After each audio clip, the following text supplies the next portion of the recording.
Hello, I'm Eddie Kears, owner and general manager of LED Radiant. In this video, I'll try to show you the basics you will need to know to start your LED business right away. Do not hesitate to call us if you have any questions. We're here to help you. By now, you have received our startup email where we explain how to set up your LEDRadiantWelcome email account, your phone extension, and a couple of guides. One of the guides talks about the LED business, our products, and some other information that you will require in order to be able to learn about all the products and all we do. So I'll be talking about product types, bases and connectors, IP ratings, life expectancy, lenses, and other characteristics of the products that you will find that are all technology and the LED technology. While power distribution is in alternate current, or AC, 120 volts in most cases, LEDs require the use of a driver because they use DC current and low voltage, typically 36 or 48 volts. This driver usually is an internal driver for 100 volts to 277 volts. In some applications where the voltage is higher, like 480 volts in industrial applications, we will need an external driver and a special LED bulb that does not contain a driver. Okay. Now let's move on to HIDs, or high intensity discharge. That covers a large variety of tubes that use gas in order to provide illumination. For instance, we have a HID which is mercury vapor. Another one is metal halide that uses a salt in order to produce the gas. And another one is the HPS, or high pressure sodium. Is the most common used in street illumination, where you will see that the color is like yellowish. Metal halide and mercury vapor usually are like a more bluish color. This lamp is 150 watt and uses a E26 base. We have bigger lamps in HID. This is a 400 watt with a mogul base, or E39. And this one is a 1000 watt, also uses the mogul base. Usually HID bulbs up to 175 watt come in Edison or medium base. Edison is also called E26 base. The 127 watt can come in both, either mogul base or E39, or the Edison medium or E26. It's confusing a little bit, but you will learn it's not a big deal. To replace these type of bulbs, we carry corn bulbs. These corn bulbs come from 8 to 120 watt. And from 8 to 22 watt, we call them low power. From 27 and come only in E26 or Edison base. And from 27 to 54, we call them medium power. They can come in Edison or mogul base. And for high power, 80 watts, 100 watts, and 120 watt, we use only mogul base because they're very heavy. Another thing that we have to have in mind is that we have two types of IP bulbs. IP marking stands for International Protection Marking, which is referred to the dust and liquid intrusion protection. This bulb is IP40, has no lens, is 120 watt, and cannot be used in wet locations because it's IP40. This bulb is IP64, can be used in wet locations. As you can see, it comes protected with a lens. The lens is clear, is 120 watt, so you can compare. this one and this one. The difference is in price and where you can use the bulb. Also, IP40 corns cannot be used in sealed luminaires, while the IP64 can be used in enclosed luminaires. So basically, for indoor use, we use the IP40 corns, and for outdoor use or in enclosed fixtures, we use the IP64. Medium power corns, IP64, for instance, this is a 36 watt corn. Both of them are 36 watt. One is with a Mogul base and the other one uses a Edison base or medium base. Now there's one thing that we can do, and we can use the Edison base with a adapter that converts immediately into a Mogul base. This is a product we're familiar with, is a fluorescent tube. They come in different sizes and lengths. And also, technology has evolved. For instance, this is a T12 4 feet fluorescent tube, 40 watt. And it used to deliver about 79 lumens per watt.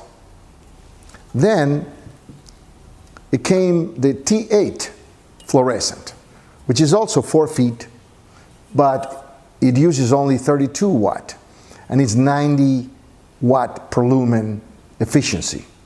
Both of them use the same connection at the end, which is called G13.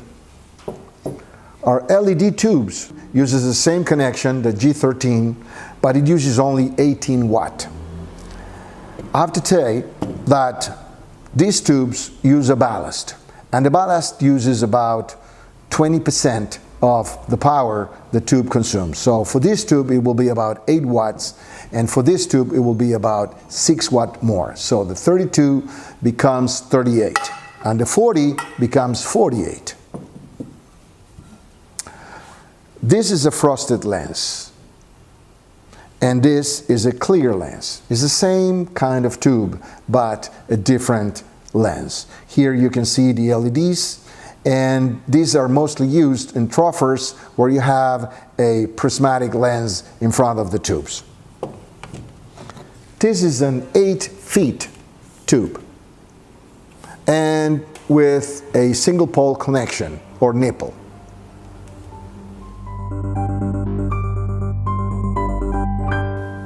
These are wall pack.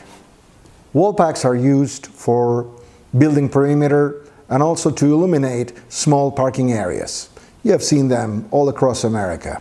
Everywhere you go, around the buildings, you will see them.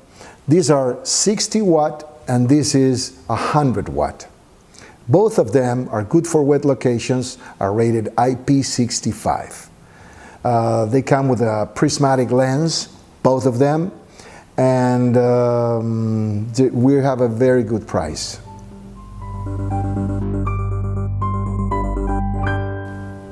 Floodlights. Floodlights are used also for building perimeter and landscaping, and they come from 20 watt to 150 watt in cool white, all the models, and also in RGB. RGB stands for red, green, and blue. Those can be controlled with a remote control, can be turned on, off, change color, set effects, and do all kinds of things. Mostly, also they can be controlled several with the same remote. And it goes about 30 feet. So in a building perimeter, it's easy to manage without going from one to another. They can be used for signage also, as they are good for wet locations. They come sealed, are IP65. Well, this is a retrofit kit that can be used to replace any HID up to 1,000 watt. It comes with an external driver. The external driver, it is IP65, but this unit is only IP40. Anyways, it can be used inside a sealed fixture like a shoebox. It comes with a mogul base, but it's only for mechanical purposes, just to hold it. It's very versatile because it can be put this way or this way, facing down. Since retrofit, all the LEDs face to one side, they don't need a reflector. You have probably passed by certain gas stations where you look at the things and they look like in HD, opposed to other ones where are the regular ones. What they use in those gas stations is LED light, and this type of canopy light, specially designed for the pump area in gas stations. These are IP65 rated, so they can withstand any kind of weather outside, and they come in 100 watt, 130 watt, and 150 watt. DLC is available, and they can be mounted flushed on the canopy pump area. So these are very good for gas stations. This type of bulb we call pizza. No wonder why. And they come in 3 different positions that they can be installed. One is the pipe, the other one is the bracket, and the other one is hanging.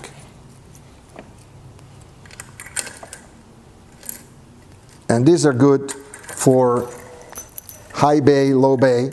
They can be connected to a mogul base with a reflector, and they require an external driver. The bracket type can be placed or attached in a wall, or it can be used on the ceiling.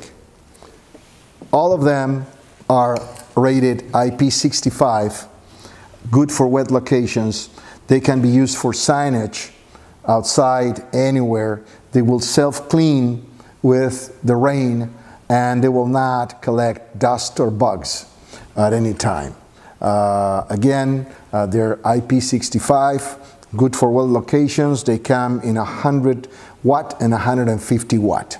DLC is available in some states. There is a rebate for the DLC.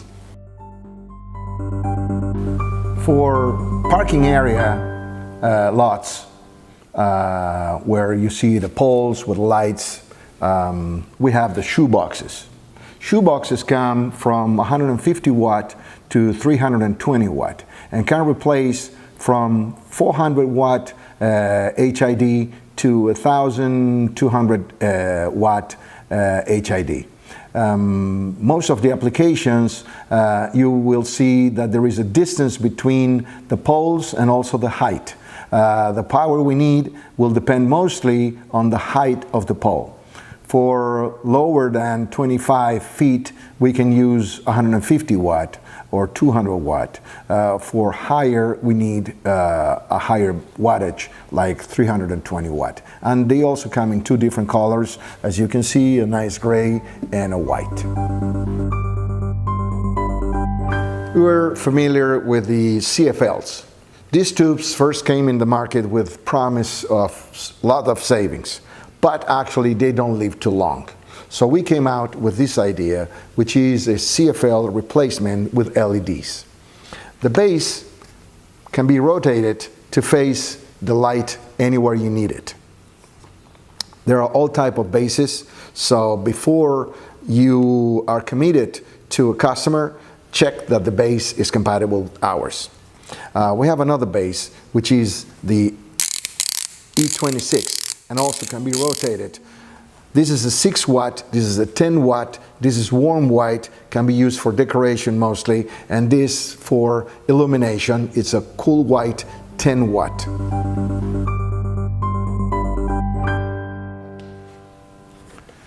This type are called downlight. This is recessed lighting, and they can replace hi-hat. Same thing like with the PL lamps. PL, by the way, stands for plug lamp. This is 9 watt in a small diameter, and this is a 15 watt with a larger diameter. They come in 9 watt and 15 watt. They're dimmable, so they are good for decoration or illumination. All right, now we will talk about ballasts.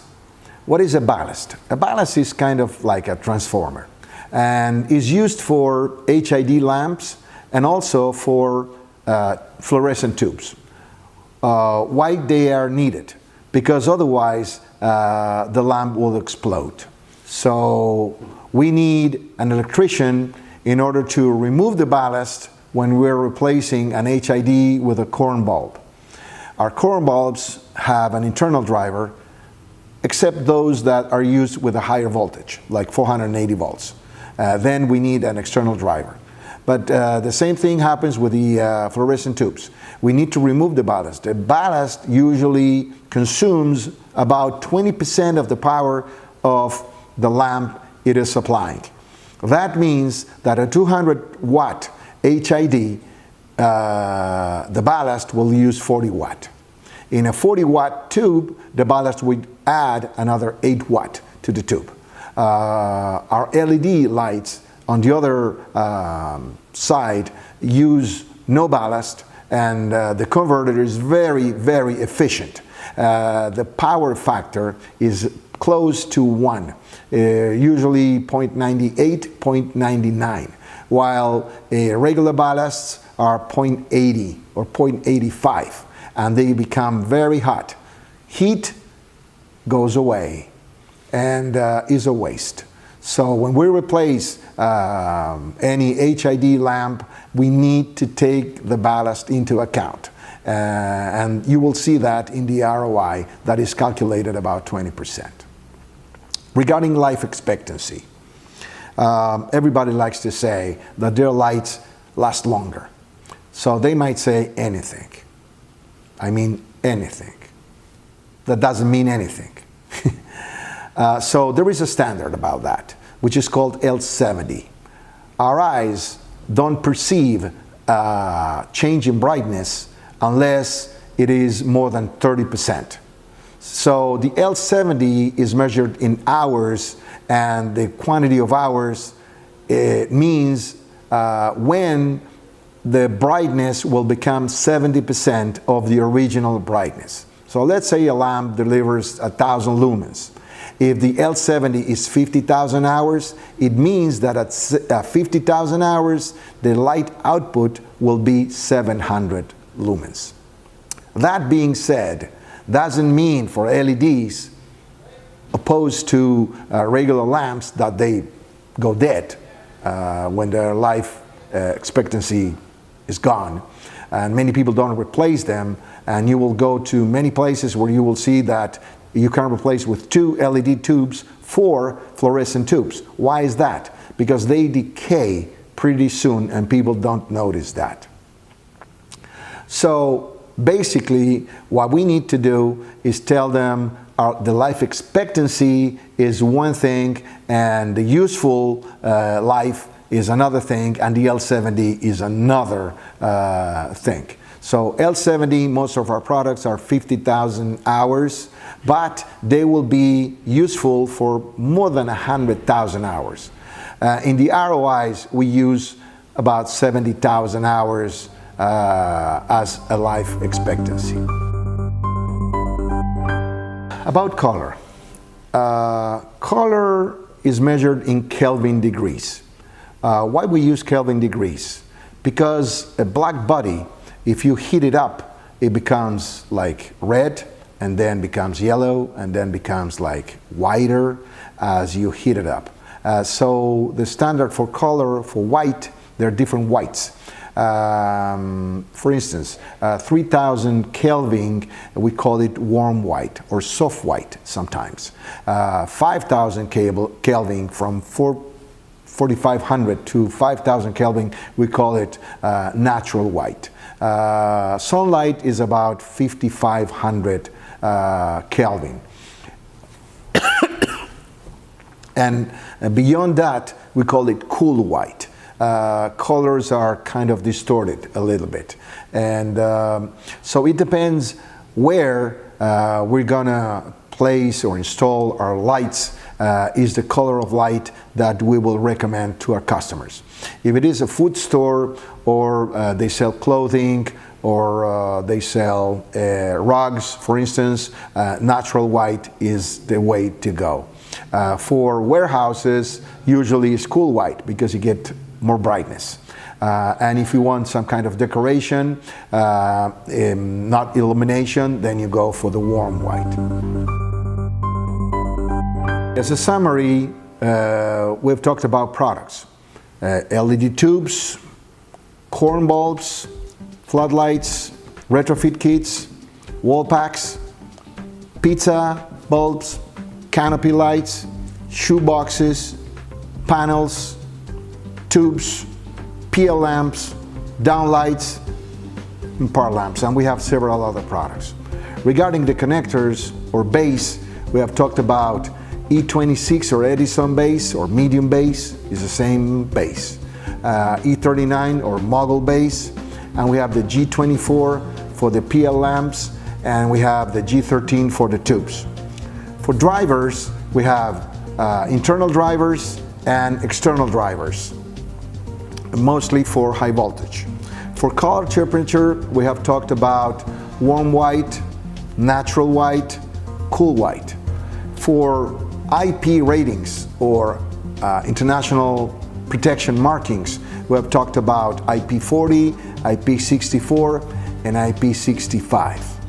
And for standards, we have UL, which is Underwriters Laboratory, which is an independent laboratory that certifies the safety of the products.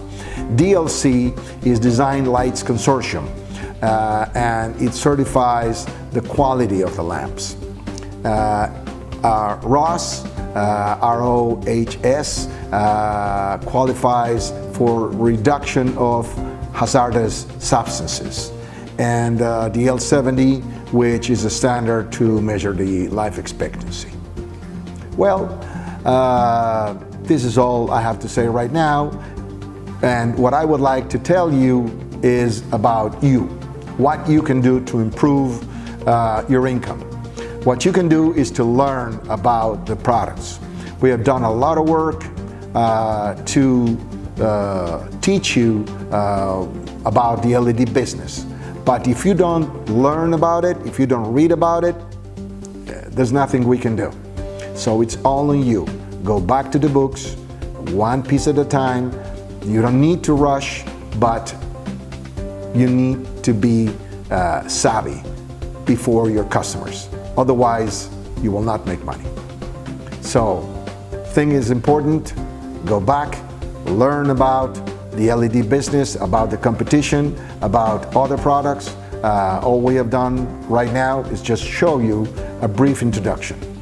That's all for today, and good sales, good luck. Try to learn as much as you can, get savvy about any product, competition, and what you can replace when you go to a customer, so you will put more money in your pocket. Thank you.